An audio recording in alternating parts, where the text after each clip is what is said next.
It is somewhat known that psychedelics have been embedded within some occult practices for many ages. Psychedelics have their origins in many mainstream and exotic religions as well. When using psychedelics, you notice there is a persistent oneness within yourself and the universe. Some psychedelics like DMT and ayahuasca, for example, create such magnificent hallucinations, and within them, some say there are other beings different and not associated to the user. A well-known written report of psychedelics usage within occult practices is with Aleister Crowley. He and his wife at the time drank ayahuasca in Cairo, Egypt, and around this time is when he was able to evoke his holy guardian angel named Ayahuas, in which it dictated to him Liber el Velegas, or simply known as the Book of the Law. This book became one of the most famous publications by Crowley. But not only do psychedelics hold such strong prominence within occult practices, it is also strongly suggested that many ancient Mesoamerican religions used psychedelics to connect with and communicate with their gods. Some theories suggest that psychedelics allow for the barrier of the third and fourth dimension to dissolve in allowing the user to experience and contact omnipresent beings within the fourth dimension.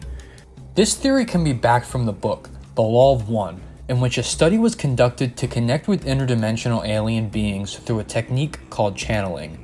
If you haven't yet read The Law of One, I highly suggest it. Whether these are fabrications and complex hallucinations, the question still remains: why do these psychedelic experiences teach humans so much about ourselves and the universe? Regardless of your beliefs, something truly amazing happens when going through a psychedelic experience. It's life-changing and extremely thought-provoking.